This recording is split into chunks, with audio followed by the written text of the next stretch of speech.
Her heart has set its course. She is not defending God. She is not defending God's goodness. She is not affirming God's glorious majesty. She is not telling that reptile to get out of there. She is not saying God's desires for me are all good and only good, and they are the highest and the best. And you know what? She is not taking offense at the wicked insults to God's character. And that's when the fall came. First time she ever had a thought that God was not perfect goodness. She fell. Eve, a being that had been made holy and been equipped with the strength necessary to maintain moral integrity and a right relationship to God, freely chose to despise God's goodness and distrust God, and severed her relationship with Him thereby. And that's what all sin is. All of it. All sin is believing Satan's lie. That there's pleasure out there. There's satisfaction out there. There's fulfillment out there. There's fun out there. There's joy out there. There's delight out there. And God is just trying to restrict you, and you're going to have to go for the joy, because God is narrow and limiting and restrictive.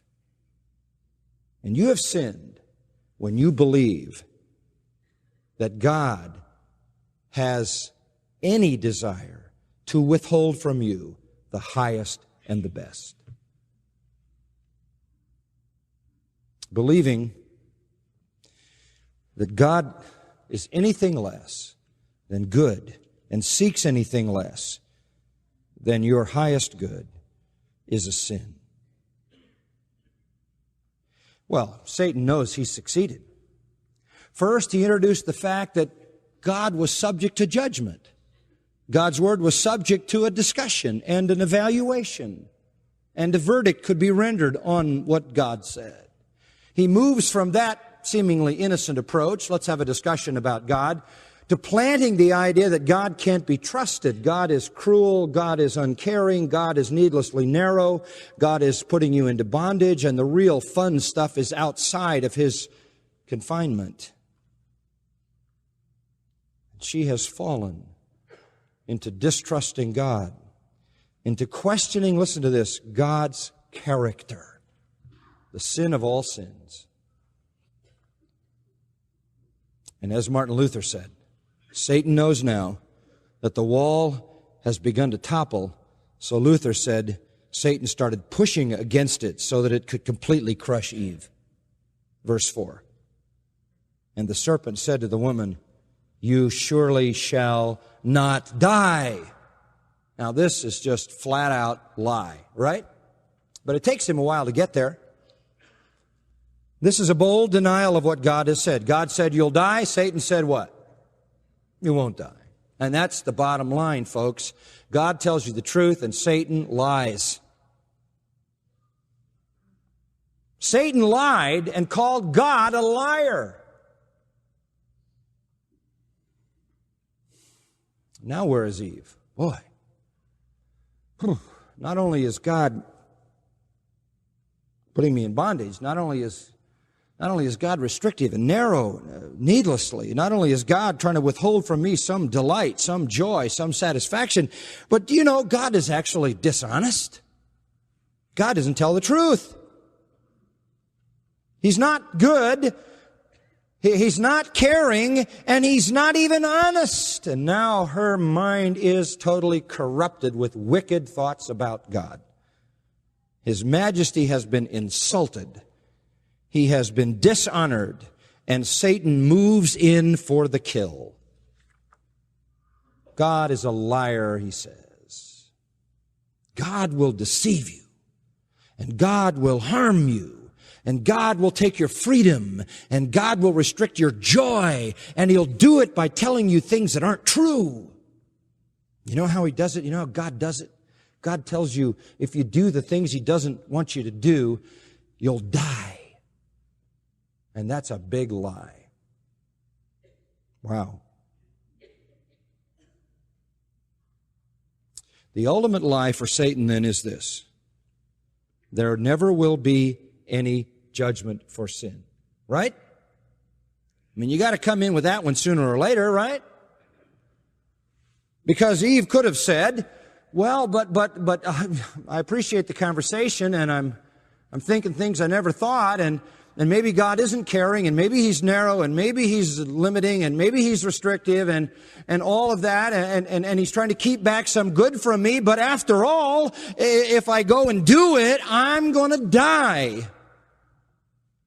So that in the end, restraint is placed by God in the form of judgment. So what does Satan want to do? He wants to eliminate that restraint. He wants to make sure people think that when they die, they'll just get recycled reincarnation. Or that when they die, they'll just go wandering off into the happy hunting ground, or at the end of the long black tunnel, there's a bright light and they're going to go into some wonderful happy place. Or he wants to make people think that when they die, they just go out of existence. So Satan always lies about judgment. This is summing up what Satan says. You know, God is so restrictive, so narrow. There's so much bondage, so confining, so many rules. Now, me, I just offer you freedom. You can be whatever you want to be. You can do whatever you want to do. You know, I don't recognize any sexual preference or anything else. And by the way, when you're doing whatever you're doing, don't worry about it. There is no judgment. There are no divine laws. Satan says there is no absolute authority. There is no standard. It's your life, and you can do whatever you want to do. And by the way, there are no consequences. Isn't that great? You're not going to die, Eve. Nah, not going to happen. Well, Eve's faced with a choice. She's already made it. Who's telling her the truth? Never does she say, stop your lying mouth. I don't know where you came from. Get away. I know God.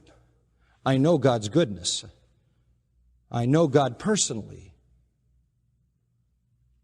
Go away. No. She's already believed Satan. And she's decided that God can't be trusted. And that God makes rules to restrict us from pleasure and satisfaction. And that if we're ever going to get that pleasure and satisfaction, we have to break His rules. And we don't want to worry about that because there aren't any consequences.